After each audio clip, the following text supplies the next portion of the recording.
Good evening, ladies and gentlemen.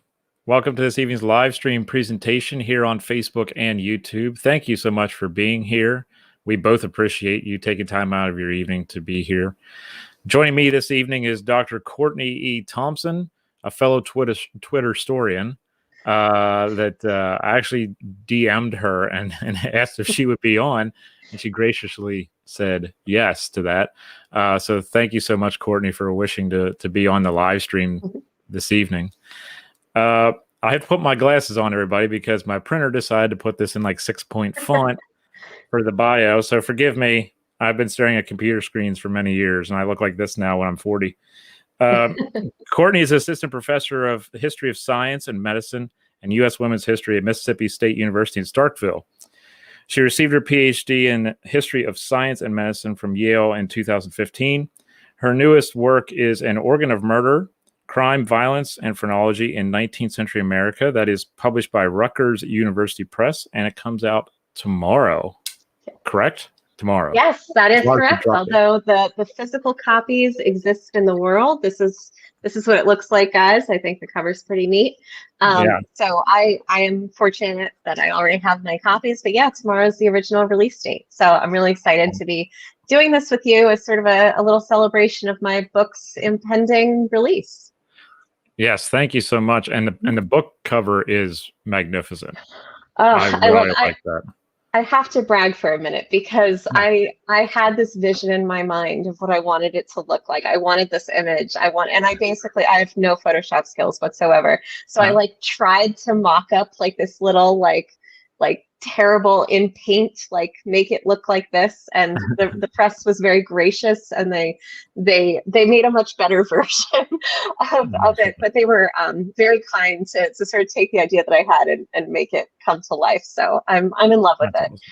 Yes, that is awesome. I saw it and I'm like, oh, that's like a tattoo waiting to happen. Right there. Well, the cool thing, actually, when I mentioned to a friend that I was going to be doing this, they were like, "Oh yeah, because your book cover is like tattoos," and I was like, "That's not exactly," but sure. There's a really cool thing that we do in my department here at Mississippi State that I love, which is in the main hallway in the center of our department, we all have the covers of our books sort of blown up as these posters and framed, and so since getting hired, I'd walk down this hallway and I'd see all of the book covers and I'd be like, oh, I can't wait until my book is on the wall of fame. And not only is it now on the wall, but I think I have one of the coolest covers on the wall. So it's pretty exciting. Yeah, it's probably going to be the most conversational piece on the wall. Yeah, between the title and the devil. Yeah, I think it's a statement for sure. Yeah, That's awesome. That's fantastic. And I know I put a link, everyone, in the comment section to go right to Rutgers University Press. And I believe I also put a link in the discussion of the Facebook event. So you can get it in either location. Courtney, where did your love of history begin? Oh, that's such a good question. I enjoyed history well enough when I was younger. We went to a lot of museums when I was growing up. We went to a lot of historical sites. And I certainly, my high school history classes were fine, but I never thought I would become a historian. I went away to college thinking I had planned to major in psychology. I had an idea that I would probably be a pre-med, eventually go to med school, follow that sort of path. And when I was a freshman in college, I had to, you have to take a certain number of, they're called different things, different institutions, general, gen ed or core or whatever else. Yeah. So I was like, oh, I need to get my history elective out of the way because that's not what I'm going to do, right? So I enrolled in this intro level history class that was called Madness and Medicine. And it was taught by Dr. Ann Harrington. And this class absolutely blew my mind. It was a history of psychiatry and mental illness in Europe and America. The professor, Anne, was just this amazing speaker. And it was also taught in this very dramatic room with this dramatic lighting, which sort of gave this air of excitement to the whole topic. And I I honestly had my mind blown. I didn't even know that was a thing. I didn't know the history of science and medicine was a field. Mhm. And when I thought that I was interested in psychology, what I realized that semester, because I was also taking an intro psych class for my major, was that I wasn't actually interested in psychology per se. I was interested in the history of it. Mhm. So I ended up switching my major. I enrolled in the history of science, history and science, as it was called at my undergraduate institution. And then when I was a junior, at the time I was thinking of pursuing theater for a living, actually. I took another class with Anne Harrington, and it was a Wow. junior research seminar where I wrote my first ever research paper. And that semester I realized that doing research was actually a lot more fulfilling for me than doing the kind of work I was doing in the theater. Mhm. So Anne Harrington is really the answer. I think that I wanted to be just like her. I wanted to be a historian who studied those kinds of things. I wanted to inspire other students. She wrote one of my letters for college, and I had wonderful classes with a lot of other fantastic faculty at Harvard. Heidi Voskuil, I took classes with her. Some wonderful scholars there. But I think most of it, though, all comes down to that wonderful first introduction. Mhm. And then I ended up going to grad school, and the rest is history. Wow. Yeah, Yeah. that's awesome how that works, right? Where sometimes Mhm. you just get taken down a course, no pun intended, where you don't see it coming and it just hits you. I remember I had to take a chem course that was for like chemistry for non-science students or something like that. It's what it was called. And we read a book called Napoleon's Buttons, and it was Mm. taking history into a scientific standpoint. And I already knew I was going to be a historian and all that, but Yeah. I started to understand things from a scientific point of view better. Where it's like, wow, we Mhm. can do a history of science and stuff like that, because my Yeah. history was growing up near Gettysburg, and it's like that's my history, and Mhm. it's like, wow, we can talk about history of anything here. Yeah. And that's why I wanted to ask you about that, because you got Mhm. into the history of science and medicine, and it's like a lot of people take that for granted, right? They in some ways. I mean, we hear about it in 19th century when we talk about bone saws or something, but Mhm. all this other stuff was happening, and we take it for granted, right? That there's actually a history to so many different things in the scientific field. Oh, absolutely. And I think part of it has to do with how history tends to be taught, both sort of explicitly and implicitly in this Mhm. country, right? So a lot of history that is taught, certainly the way I learned history growing up in school, you do a lot of local history and that kind of stuff's very cool. But a lot of the other sort of main focuses, at least the way history was taught in my high school, was names and dates and places, very heavy on memorization, very heavy on timelines, and very sort of, in a lot of ways, very traditional, mostly political history sort of Mhm. focus. Mhm. A lot of kings and princes and presidents, a lot of wars and battles, but not a lot of social history, not a lot of history from the bottom up, not a lot of focus on women or people of color, queer history. And certainly, it would be one thing for history classes or for our public narrative, our popular narratives of history to include more social history. But history, science, and medicine is all the way over here, right? Right. Compared to, I think, I think a lot of people can be convinced, oh yeah, of course we should talk about the history of women or people of color or whatever else. But history Mhm. of science and medicine often seems to feel so other, so different, so Mhm. distinct. So one thing I really enjoy is finding those ways in which the history of science and medicine reveals something about what we think we already know about history, Mhm. right? And that's how Mhm. I try to teach in particular. But I really kind of enjoy it. I actually love having students in class who don't want to be there, and who enroll and they're like, they literally will tell you, oh, I had to take this class for credit. And I'm like, great. Yeah. I'm gonna, Yeah. oh boy, am I gonna have fun Corrupt with you. you? Yeah. Because often those are the ones who there's the most room to surprise them. And one of the virtues of covering the sort of material that I do is students don't walk into the classroom with many preconceived notions, right? Mm. Right. If you teach a class in the Civil War, every student walks in the door and they think they know the Civil War or they have Right. certain narratives, so they're familiar. If you sit them down and you tell them, okay, today we're going to talk about, oh boy, I don't know, Thomsonian medicine. They're like, who the what now? Yeah. I So guess I have to take so notes today. Right, exactly. So Yeah. literally everything is new and everything is surprising. And I think that coming from that point of novelty is very powerful as an educator, but it's also really exciting from a research point of view, because again, with a few exceptions, generally speaking, a lot of the stuff that I write about and that I teach and that I research is just very unfamiliar to people who are outside of my little corner of history. So I get to always feel like I know a lot because because nobody's familiar with the kind of people who I'm very familiar with and comfortable with. Yeah, you told me off air that you kind of have to give people a heads up about, like, when they're getting ready to meet you or take your class, that it's like, okay, this is the way we do things, or this is what we're going to study. And it's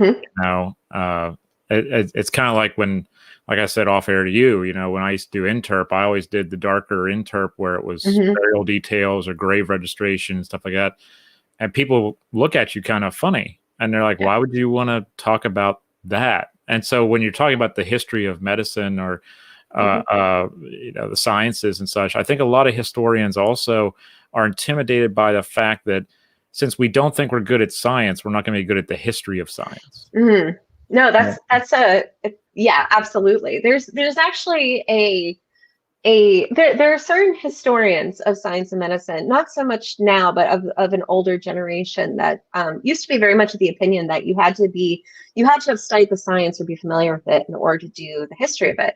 Now, for somebody who works on phrenology, that makes no sense, right? I mean, I can't go get a bachelor's degree in phrenology. I mean, that would be awful, honestly, if I could, right? So then you have to think about, well, then how does that privilege certain kinds of science that we think are serious or real? Right. And what does that say about the other fields of science or medicine that are no less significant or important? And I think you'll also see this sometimes with, sometimes you get a lot of pushback from people who feel, if you do research on, say, modern medicine, you are talking about sometimes the people who are in the room, right? Other physicians, because physicians love the history of medicine, and that can get a little challenging, right? To be bringing a very different perspective to these histories. It is interesting though, because a lot of the students who do come motivated, right, tend to be history students who want to be physicians, right, pre-meds. And they also come to class with a very clear sense of what this field is. And, maybe they've heard of a few things in passing in their bio classes or their other science classes, because sometimes, teachers will sneak a little bit of history of science in. But those students also come with a progress narrative in mind, a very clear sense of heroes and medical heroes and what the history of science and medicine is all about. And that's very fascinating as well, because teleology is something that we absolutely must push back against as historians in general. But that progress narrative is very compelling to people who are in the sciences and medicine. And as a society, we venerate the sciences and medicine. I mean, right now with a lot of the discussion of the debate and COVID, we are holding up our physicians and our researchers as heroes, which I'm not saying they are not. But the story is always more complicated, right, than just the wins, right? I always tell my students that we should ask first, cui bono, who benefits, but then the flip side to that is always who suffers, right? What's the part of the story that doesn't get told? Yeah, I wish I would have taken your class. Before we get into how the book, how the idea of the book came about and research methods and stuff like this, we have a great chat going on in Facebook right now. So thank you all for filling that up. But there's a question there that I would like to get up here before we get into the book. And that's from Lisa. How do you work against mainstream and media versions of historical psychiatry? And she said earlier, this is my exact field. I adore it. So she's all hook, line, and sinker into this. So you're fine there. Okay. No, that's wonderful. I think, so the history of psychiatry is a fantastic field. And that's how I found my entry into the field, as I said earlier. If you're interested in this, you should definitely read the works of Anne Harrington. There's a lot of really fantastic scholars. But I think one of the interesting things about what I work on in particular is it doesn't seem to have a place anywhere, right? Because it gets so easily dismissed. This isn't Freud, right? This isn't, I'm trying to think of good examples. Charcot, right? We're not talking about some of the big names, Pinel, of the history of psychiatry. And nobody really wants to claim phrenology. Nobody wants to say, oh, that's part of the history of neurology. Oh, that's the history of anthropology. Oh, that's the history of biology, or the history of this, or the history of that. And that's part of what's fascinating to me, because it actually has a finger in a lot of those different pies. But a lot of fields don't want to consider it as one of theirs. It often gets sort of tarred with this terrible word pseudoscience that I cannot stand. It's a word that does not appear once in my book, and for good reason. I actually just had a short piece come out today about the problem with pseudoscience and phrenology that's public facing, and maybe you can stick the link in the chat at some point. But I think that one of the things that's interesting is because people so often think of it as this thing to dismiss, then it doesn't get included in these histories of psychiatry, in these histories of psychology. What this also means, though, is people don't tend to have, I haven't been the subject of certain kinds of critiques from sort of insider participants that some of my colleagues in the history of psychiatry often do get. Right? Because, you know, a neurologist or a psychiatrist might take a little personally some of the things that are said about their field, but nobody cares what I have to say about phrenology. There's no phrenologists anymore, except that, of course, there are. And that's the problem. So I don't know if I fully answered your question. Please feel free to ask a follow-up, and I'd be happy to get into it if you give me a better sense of what you're interested in. Oh yeah, she said exactly. So she's on board. Great. That's good. And I should also mention, just put in a plug, if you're really interested in history of psychology, there's a wonderful conference/organization called Chiron. That's CHEIRON, after the Greek centaur of myth. But it's an international organization for the history of psychology in particular. And there are some absolutely wonderful people. I've presented there a few times. The community is really, really wonderful and welcoming. And I would absolutely encourage you to get in touch with that community, to attend their conferences, to look up their publications, because you'll find a lot to like there. That's awesome. So with phrenology, and no one seems to want to, you know, take it for their own kind of like, you know, this is a part of our history in our certain field. What led you to want to study it more, because it was kind of like an outlier and no one wanted it? Or why did you have the idea of starting the book and such? Oh, that's such a good question. You know, to be entirely honest, originally, when I was a young grad student, I applied for a bunch of funding. I got to go to Paris for the summer. I thought I was actually going to work on a very different project. I had intended to work on a project in the history of psychiatry a bit more squarely that was going to be about there's this process called Haussmannization. You might be familiar with Baron Haussmann of the third. I had a foot in French psychiatry and French history. And during that period, I got really interested in how the psychiatric field developed, thinking of Jan Goldstein's work, Console and Classify. So I went to the archives to sort of start this project about the Second Empire, psychiatry, the Haussmannization of Paris, and how that affected the shape of the asylum. Sounds great. I still think it's a great project. Somebody should write it.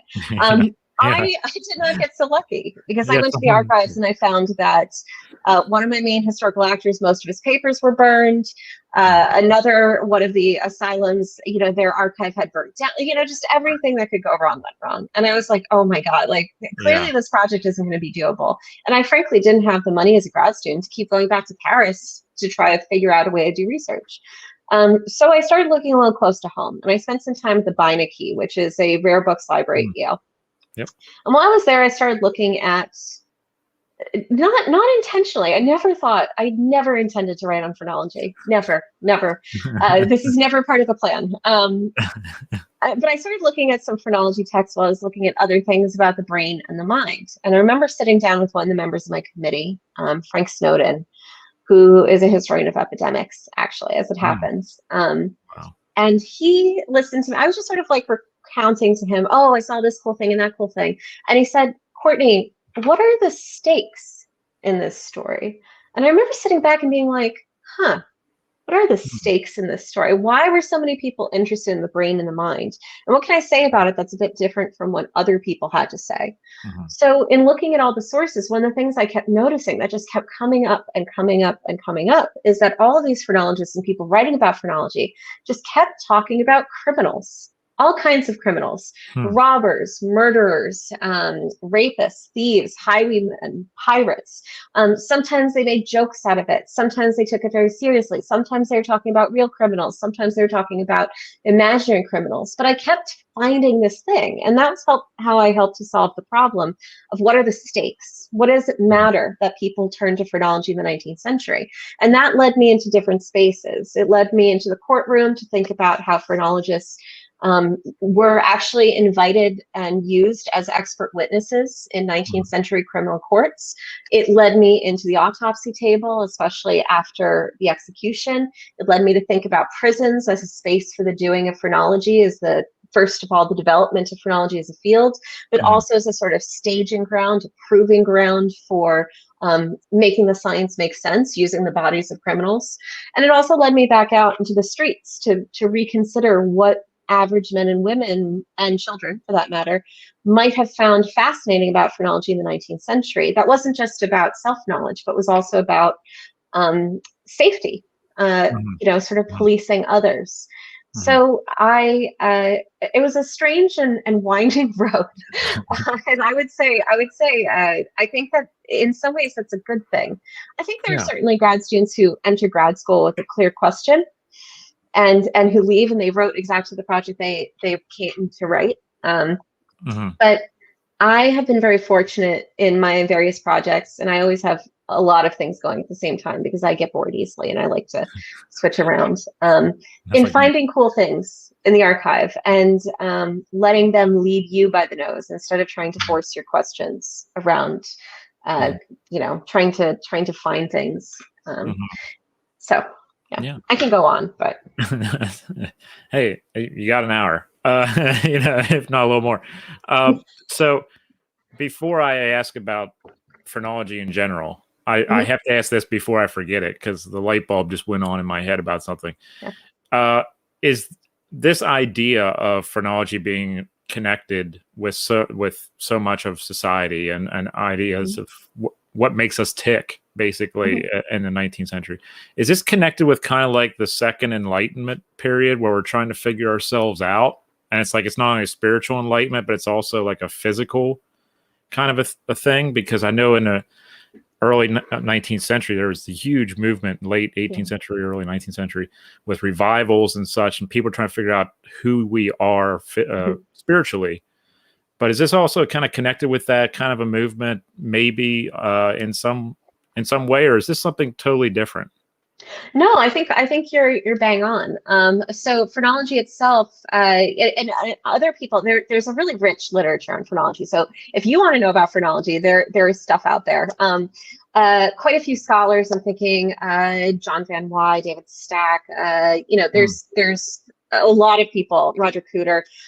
Have remarked on how Gall and Spurzheim, who are the sort of founders of the science, Gall in particular, was very influenced by his reading of philosophy, as well as certain kinds of physiological studies. So Gall first starts developing his theories in the 1790s. He's really a figure of the late 18th century, obviously phrenology becomes the 19th century science, but as other scholars have pointed out, it absolutely has a foot in that Enlightenment tradition or those traditions. The other thing that's worth noting is that a lot of phrenology, especially in the public sphere, a lot of what it's also drawing on and overlapping with is physiognomy, right? Which is a much older practice that actually dates to the ancient world. But by the time you get to the Renaissance period or so, physiognomy had sort of become seen as fortune telling. It would fallen off into this sort of vulgar practice of the masses, but it gets a lift. It gets reinvigorated in the 18th century by I want to say, Swiss, sorry, a Swiss minister, thinker, philosopher by the name of Lavater. And so he writes this really gorgeously illustrated and sort of, very much pegged to more of an elite society, this beautiful set of books on physiognomy that really basically turned physiognomy into, like, give it this sort of mini renaissance. And so when you have that coming in at the end of the 18th century, giving more attention to this old set of ideas, the philosophical concepts that you are sort of referencing, and then you have people like Gall and Spurzheim who are influenced by these.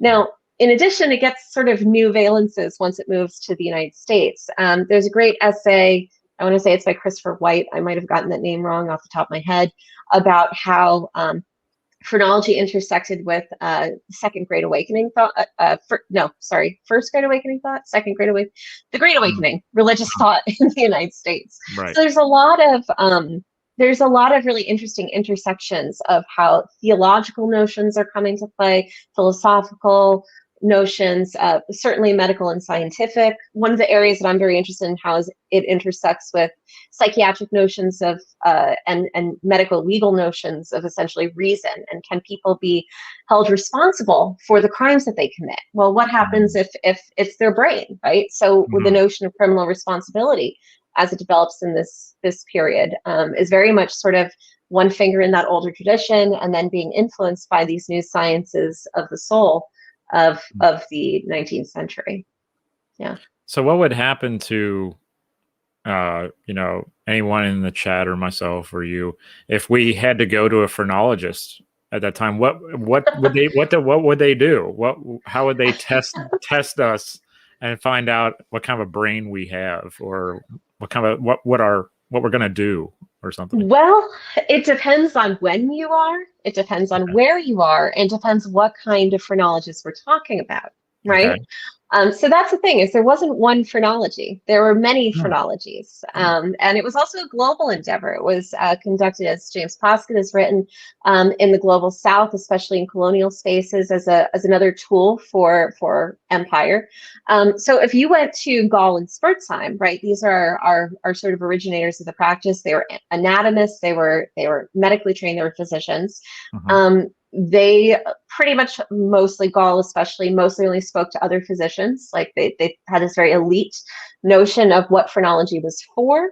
And Gall would read your head, and he'd do it by hand. He'd do it manually. Now, if you went to George Combe in England in the UK, he was Scottish. If you went to him in the next decade, he would have pulled out his trusty set of calipers to measure your head. And if you went to the United States, then you might not get touched at all. You might just get inspected. And by the middle of the 19th century, by the end of the 19th century, the Fowler brothers, who are practical phrenologists based out of New York City, they were also reading phrenology, phrenological profiles based on photographs. You could basically send your photograph to them, and they do a reading. So image mattered, manual analysis mattered, but it was also, it had different meanings depending on what the goals of the phrenologists were. People like Gall and Spurzheim and Combe, and there was also a cohort of what I refer to as phrenological enthusiasts, so people who were not phrenologists as a trade, who studied phrenology, but they were lawyers or physicians or the president of Harvard or Yale, things like that. Right. They didn't believe in lecturing to the public. They didn't believe in bringing phrenology to the masses in quite the same way that eventually happened. They also didn't believe in reading heads for a fee. That's something they would have never done, because it was vulgar, it was unnecessary. Combe himself very, very famously said essentially that you should never read the head of anybody who's alive. Although of course he still read the heads of criminals, because they're not respectable, and the insane for that matter.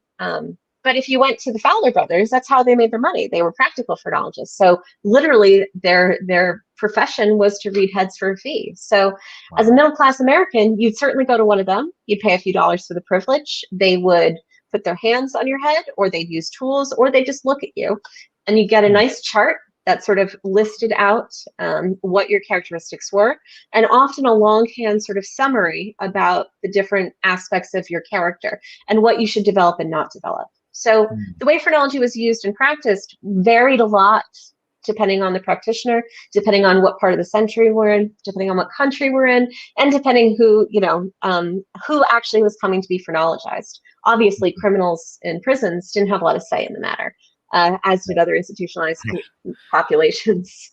Right. there's another question I'd like to get to, Courtney, before we dive deeper into the book here. The John T. Crow asks, I realize this is an ugly subject, but where does phrenology fall within the context of racializing medicine? It is an ugly subject, but it's an essential one. And the short piece that I put out today in Arc Digital actually covers this, at least in part. So phrenology is absolutely connected to all of racial science and medicine in the 19th century. This is something that other scholars have written about quite a lot more than I have. So you have Cynthia Hamilton and Susan Branson have written a lot about phrenology and race. You should look up their work if you want. Britt Russert has written a really great piece about phrenology and race, James Poskett, and so forth. The thing about phrenology is it was part of a broader network of sciences that were trying to make sense of human nature in the middle of the 19th century. The skull was a chief site of debate over the nature of humans, and once you start getting into questions about the nature of humanity, it quickly becomes a question of sorting humanity and making hierarchies, right? So phrenology, like other sciences, early physical anthropology, like the work of Samuel George Morton, and very early eugenics, if we get to the end of the century, I write about these in that short piece. All were used, all were seen as scientific ways of getting to the question of the nature of humanity, and especially things like intelligence, potential, and so forth. The thing, of course, that's interesting about phrenology in particular is that it was a very malleable science. It could mean different things to different users. So it was used quite in much more, I think, curious ways than some of its sort of racial science contemporaries. So a lot of practical phrenologists in the United States were actually hardcore abolitionists. The Fowler brothers, for example, wrote extensively about abolition. Phrenology was used by a number of abolitionists, Lucretia Mott, for example, arguing in favor of abolition, right? But at the same time, it was also used by pro-slavery advocates. So it was this very sort of flexible science that could kind of be applied to whatever argument that you wanted. That was actually one of the things that made it so useful and so successful. But then it sort of becomes this double-edged sword because, of course, then it gets applied to sort of justifying things like the continued enforced removal of indigenous peoples from their native lands. It's used to justify slavery and to inspire other works of slavery. And I think that this is something that causes a lot of consternation for some phrenologists. But at the same time, people like the Fowler brothers or George Hume, for another matter, even as they were making abolitionist arguments, they still believed in white superiority fairly clearly in their documents. In the same way that the Fowlers were also big fans of suffrage. One of the Fowler brothers was married to Lydia Folger Fowler, was his wife. She's the second woman to get a medical degree in the United States. She was a very intelligent woman and respected woman in her own right. But there are also definitely some really sexist and misogynist ideas in their writings. So this shouldn't be too surprising to us in the 19th century. But it is absolutely true that even if phrenology was used on behalf of things like prison reform or abolition or suffrage, it was also often mobilized by exactly the opposite side. And so that very flexibility is something that actually made it so useful to people trying to justify racial differences and hierarchies in the United States. Wow. Yeah. So when you were researching your book, Courtney, and diving deep into this, you say that different geographic areas or different regions of the world had different ways of looking at this method, and the basically what they got out of that method could be different in different geographic regions. How was that a challenge for you, if at all, when writing the book, or were you concentrating on strictly one region? I did end up focusing on the United States, and that was for a few reasons. Originally, like I said, I have a background in French history. I really wanted this to be a comparative piece and talk about France and Britain and America. Ultimately, the decision was made. I decided for a few reasons. First, it was just more practical for funding reasons, whatever else, to focus on the United States context. I was really disappointed. I wanted to go back to France. Any excuse, really, But at the same time, phrenology in Britain has been very well covered. Steve Shapin and Geoffrey Cantor and Roger Cooter started writing about phrenology in Britain in the 1970s. So British phrenology is very, very well done and by very eminent people. Mhm. And American phrenology, there's certainly people who have written about it, but it seemed at the time, now there's a handful of us, there's a group of us, and we all talk, who are working on phrenology in the United States context. And there was something exciting about it when I started out, because there wasn't a lot of recent work that had taken very seriously the science in the United States. There's the work of Daniel Thurs and Stephen Tomlinson, but there were still these sort of areas that I think left room to discover. And this question of crime, once I sort of fixated on that, part of the reason why it became such an American story is because phrenology was able to acquire certain kinds of access and power in the United States relative to crime in a way that didn't achieve in other countries, in other parts of the world. So it was in the United States that phrenologists were called to the stand as medical expert witnesses. It was the United States that phrenology became a component of medico-legal knowledge. And it was in the United States, not just in the United States, but lots of great examples of it in the United States, of phrenologists going into prisons and making use of both living and dead criminals in their cabinets, in their public writings, and in their demonstrations within prisons. So it became an American study, an American story, not necessarily intentionally, but because that's where I was driven to go based on the materials that I came across. And especially once I found the wonderful cases of medical expert witnesses, I was like, oh, this is something. Like, this is really exciting. And that was the first big sort of discovery I made, and that the rest of the project sort of built around that. Yeah, I was wondering about that first aha moment where it's like, I got something here, because every researcher loves that, where it's like, oh, I've got something here that maybe hasn't been seen, or we haven't thought about it this way before. And I was wondering with criminality, the direction that was going to take you, because it seemed like from that first, general history course, that took you down a path that you didn't think you were going to go. And then this book came from a path you didn't think you were going to go. And I was wondering what that moment was where you got into the research and you're like, okay, this is going to work, and this is going to be something that's going to keep my attention going. Because I'm like you, I get bored very easily. I need something to keep me going. So yeah. No, go ahead. I'm sorry. Oh no, I was going to say that aha moment. You kind of just hinted at that. When did that occur? Like, what were you researching in that time, and where were you researching, really? Because a lot of people wouldn't know where to go for this kind of research. Yeah, I mean, I will say I love those aha moments, and pretty much every article I've ever written and the book project I'm working on right now all came out of these moments of great discovery in the archive, right? This project, I will confess, was a bit more needle in the haystacky. I did a lot of digging because, there's a lot of archives in the United States that have phrenological materials. But they don't necessarily say this is a phrenological letter that also mentions a murder, right? So you do a lot of reading of things, a lot of going through diaries and letters and notes, hoping that they're going to mention something having to do. And in this, I've often been a little jealous of my colleague Carla Patel, who also works in phrenology. She and I have shared. We've done a lot of sharing of our research as we've gone on, but she's working on gender, and I'm not, I think that there's often, just finding women writing on phrenology, like that's something you can tell from a finding aid, whereas, it was sometimes quite difficult. I would go to archives and I'd spend a few days there, and I would go home with nothing, and that was really hard. Where I got lucky was actually early on in the process. I think it was LexisNexis, one of the legal sort of databases with which I was not very familiar. One of the librarians at the Yale Law Library was kind enough to help me with this, because I had found the case of Major Mitchell, which has been written about by other scholars before. So I did not discover the case of Major Mitchell. Major Mitchell was a court case in 1834 in Maine, in which a young boy, 9 years old, his name was Major Mitchell, was put on trial for the maiming of another child.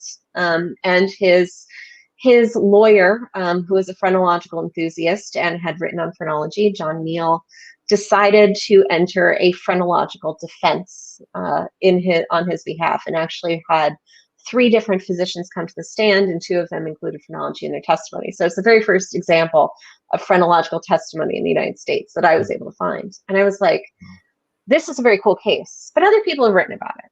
right? So I mean, Mhm. I read about it, but it's basically the introduction to that chapter. It's not the full story. It's like there must be other cases, right? And Mhm. so I managed to go through LexisNexis, and I found a bunch of other cases that mentioned phrenology, that used phrenology. I found then some newspaper articles. So once I had all of that, I was like, there's a story here. It wasn't just a one-off. Like, this is part of a Right. bigger story. So that Right. was the first big aha moment. And then the second was around the time that I drafted that chapter at medical jurisprudence. I brought it to my advisor, John Warner, and he read through it, and he had, all sorts of things to say. And then he said to me something along the lines of, Courtney, there's this language of propensity that all of these people are using. Is that just phrenological? Is that a thing that they're doing? And I was like, the language. Like, there's Wow. something with the language. And then Yeah. once I had that idea in my mind, I had another sort of way to search through my sources to think, well, maybe they're not talking about criminals, but are they using this language that Mhm. gives me something to go on with, how phrenology is sort of shaping medical ways of talking about the criminal mind, legal ways of talking about the criminal mind, and of course, popular ways of thinking about the criminal mind. Right. Yeah. That's fascinating because I didn't realize how heavily it was used in courtroom. I figured it was some kind of, I was guilty too of thinking of it as some kind of pseudoscience, and that'll be the last time I bring it up in the. I say that in this thing, It's okay. but, I'm not angry when people use it. no, I just don't use it myself. That's all. but yeah, it was one of those things where I never thought of it as being that so well respected at the time that they're going to put someone on the stand Mhm. and say, "Hey, I conducted a phrenological analysis of this Yeah. person, and these are my findings."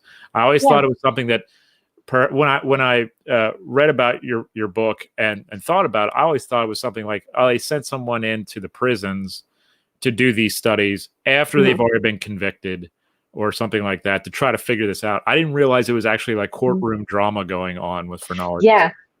And I mean, that's Okay. why, for me, actually, the most important figures in my book aren't the phrenological founders, the Galls and the Spurzheims and the Coombs, and it's not the practical phrenologists either. It's those phrenological enthusiasts, those people who their job wasn't phrenology. That wasn't their main gig, right? Mhm.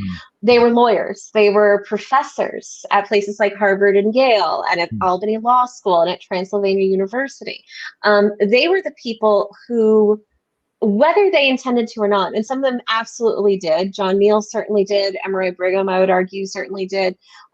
Some other folks, Isaac Ray, I think we could argue his intent, but these were people who were clearly inspired and influenced by phrenological ideas and language. They read about phrenology, they studied phrenology, and then what they did is they took these ideas and they applied them into their fields of expertise. They brought them into classrooms, they brought them into prisons, they brought them into courtrooms, they brought them into medical textbooks and legal textbooks. And that, I would argue, that sort of very subtle use of phrenology is arguably more significant and more important for this history than our sort of stereotypical image of the phrenologist with his fingers on your hands, or the phrenological bust, because those images, right, we look at and we can point at that, we can say that's phrenology, and that's a pseudoscience, right? That phrenological bust that we make fun of, or that image of the phrenologist with his hands in the head. But it's a lot harder to actually identify those times when phrenological images and language are still being perpetuated, because they were sort of carried into these various fields and then kept perpetuating through. So, Right. I explore how, example, the phrenological language came to shape our language of the insanity defense and criminal responsibility, and that language is still used today. Another thing that I talk about a lot is image and language are the two big things. And the other thing that I talk a lot about is images of heads. And I don't know if I can share. I don't know if I want to share my entire screen with everybody, but let's see if I can share just Sure. this one image real quick. I'm hoping. So, Sure. can you guys see this? Is this? If you hit the share button at the Oh, bottom there, sorry. bottom center, I that's okay. It's a little bit different than Zoom. There's a little share actually, here bottom we at the go. bottom Okay. center, Yeah, I think I and a found it. different window will pop up, and I can click on it and bring it up on our main Okay. Can screen. you? Is that? No, I don't know can't if see you it guys yet. can see that. Okay. I don't know what I'm doing. That's okay. It's okay. Um, Let's do share that.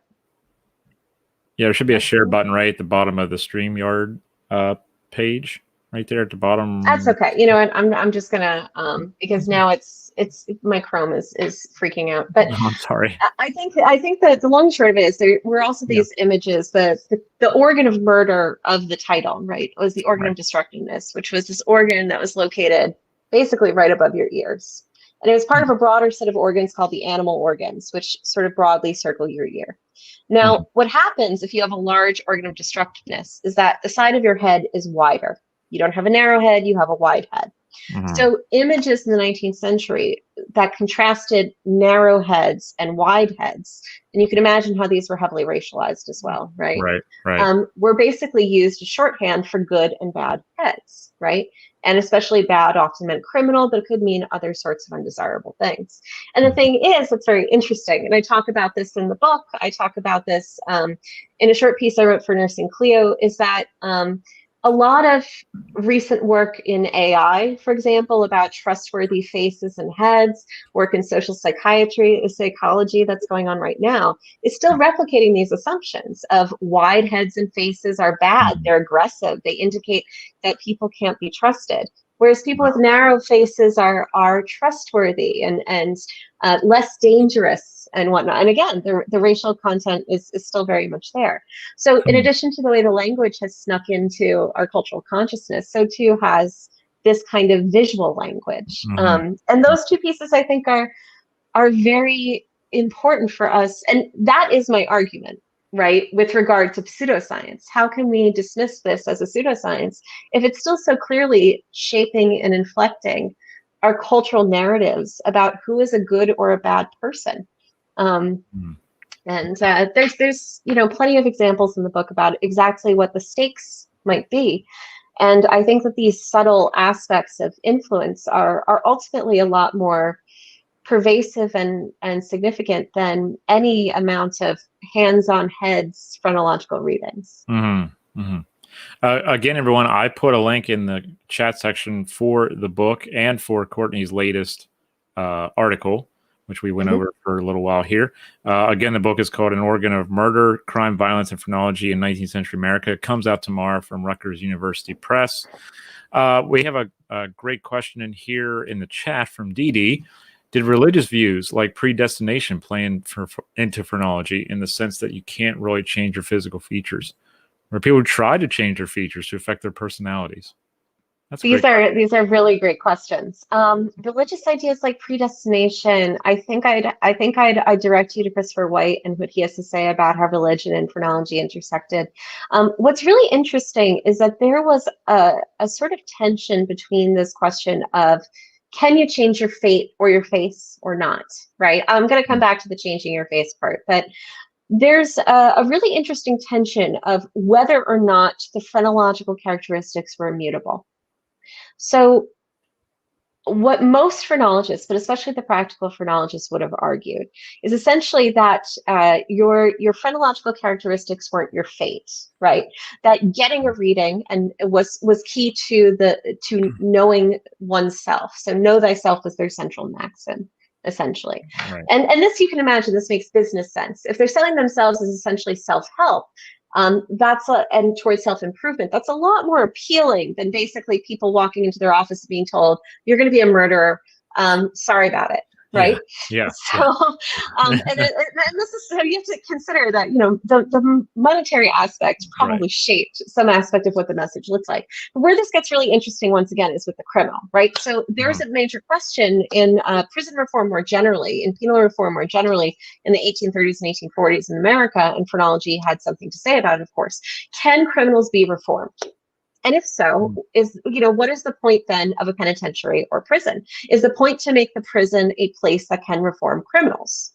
So is criminal nature immutable? And the really ironic thing, right, is that the organ of destructiveness and this whole notion of criminality is basically trying to have it both ways. Now, the Fowler brothers were absolutely reformists, right? They were penal reformers. They met with penal reformers. They went to campaigns and things like that.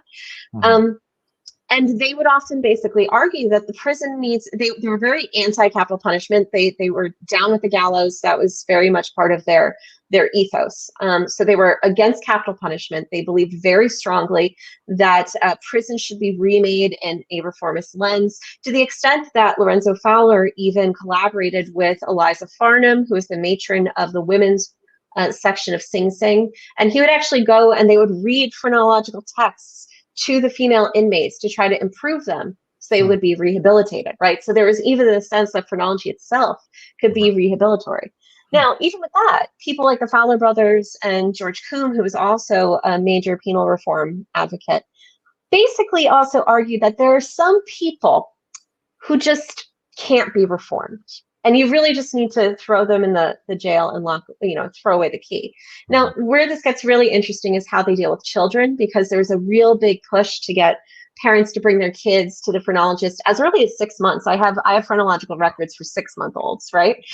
With the idea being of basically you, the mother, if you do this, we will tell you what the tendencies of your child are, and then you can lead them down the good path or the bad path. And they basically illustrate this. I'm going to see if I can find the illustration really quick. Essentially, as, I don't know if people can see that, the two paths of life. Yeah. So you have your child in the center, and then he can basically go down a path towards distinction or dissolution, right? So if you take your kid to the phrenologist, you can lead them the right way. Now, as to whether people tried to change their bumps, there are a lot of jokes about that. If I remember correctly, there are some people working on fashion phrenology, especially hairstyles. And I think there's a scholar, her name is escaping me, who does actually work on exactly that question. I have found quite a few jokes along those lines, including a young man in 1832 Pennsylvania who basically says he won't marry, he's going to pick his wife based on the bumps on her head, right? So there was certainly some concern about these things. How much people tried to change the bumps? Probably not too much, but it's kind of amusing sometimes to imagine an alternative reality where phrenology got taken even more seriously and people did, in fact, try to change their bumps or wore phrenological hairstyles or whatnot. I like to think about that alternative reality. That's awesome. So other than wanting people to take away the fact that you don't want them to see this as a pseudoscience. I said it again. I'm sorry. What's one major thing you would love for people to take away when they read your book, when they're done with it? That's a great question. The thing I like a lot about phrenology is that it is in miniature the history of science, because it is a story about the development, the dissemination, and the decline of a set of ideas and principles. And one of the things that's very useful for it is, even though it was a failed science, or a pseudoscience, if you prefer, it nevertheless had a widespread effect in various realms, in law and medicine, in reform movements, in politics, and in culture. So even though here we have a science that people find so easy to dismiss, not even a real science, if you don't think of this as a real science, right? And you don't have to. I'm not advocating that phrenology was right. That's certainly not my point. Right. The point is, it's a really wonderful case study if you're thinking about the intersection of science and society, and the way that science shapes all of these aspects of our lives in ways that we might not be fully aware of, in ways that not even the people who came up with these ideas could have envisioned, in ways they might not have approved of, or maybe they would have approved of, who knows, right? And that if that's the case for this failed science, for this pseudoscience that people think is a joke, that nobody takes seriously, then what do you think is the effect of all the other sciences out there on your day-to-day life? That's an amazing point. Now you're going to get me thinking.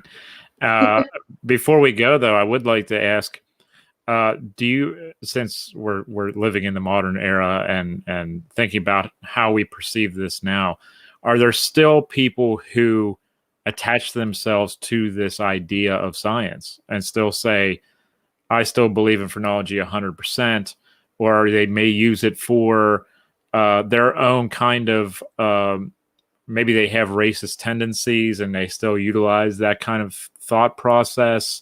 Maybe they have a religious tendency, they use it for that. Or still people who kind of connect a certain ideal, if you will, or theory of humanity to a phrenologic study? It's so funny you asked that, because that's literally why I wrote that recent public-facing piece in Art Digital. In the days following the Capitol insurrection, Ronan Farrow wrote a profile of some of the insurrectionists in the New Yorker, and one of the men that he interviewed happened to declare himself as a phrenologist, and actually refused to meet with Ronan Farrow until he examined his head. Wow. So, that being said, I don't think there are a lot of people who identify as phrenologists in the current era. And I mean, to be fair, phrenology actually, there were still phrenological societies in the 1930s and 1940s. And phrenology was still making headlines well into the middle of the 20th century. So, it's not as dead of a science as we like to think. And clearly, there are still people who proclaim themselves to be adherents. Now, what I would suggest, though, is that the people who profess these beliefs are ultimately less of a concern to me than those who sort of unthinkingly voice the same concerns. This is a point I often make with eugenics when I teach eugenics with my class, with my students. Most people today wouldn't refer to themselves as eugenicists, right? But our society, in our daily lives and our conversations, people voice eugenic thoughts all the time. Anytime that somebody comments on whether or not somebody should be having children or having as many children as they're having, these are eugenic ideas. These are eugenic concerns, right? And I think that ultimately, whether one is willing to say that one is or is not a phrenologist is sort of beside the point if we are all still living in a phrenological world, which is essentially what I argue. Wow. That's awesome. I put the book up one more time in the chat, everyone. It drops tomorrow. You can go pre-order it right now. And Courtney, can you showcase that cover art one more time? Because yes, it's just amazing. My baby that I'm in love with. She's I beautiful. I love that. I will mention that there are lots of very interesting, fun pictures in here. So if you're a visual person, I think there's some cool stuff. Yeah, I'm definitely probably gonna need to get a tattoo idea out of this book. at least one. Maybe don't. Like, let's try not to perpetuate more phrenology into the present. Well, I'm not siding with it. I just think that cover art's pretty rad myself. But I'm looking forward though to hearing from you when they get it up in the hall at the department. I want to see what everyone says about it when it's on the wall. Yes, I'm looking forward to being back in my office, frankly. Yeah. So I can't wait. It's a special sort of milestone for me. So I'm so thrilled that I got to celebrate this with you. Oh, thank you so much, Courtney. And probably the only thing I'll ever ask you for again is probably some of your some of the class, like, I'm gonna have to get some syllabi from you because it's like, I just want a reading list of stuff to go through, because I know I would really enjoy taking one of your classes, and it would been an awesome experience for me since I studied so much about death and memory. I think it fits right into my wheelhouse, and I think it would have been great. But everyone, there are some wonderful historians of medicine out there that you should have them come on, and you'll have a very long reading list, I'm sure. Oh yeah, I'm going to have to do some networking and get more on here. So thank you so much, Courtney, for being on here and taking some time out of your evening to speak with all of us. And everyone, please go check out her book at Rutgers University Press. I put it in the comment section at least 4 times, I think. And I also put her latest article in there as well, so you all can check that out. But again, thank you, Courtney, for taking time to spend with us this evening. My pleasure. Thank you so much for having me. You're welcome. Take care, everybody. Please be safe and be good to yourself. See you next time.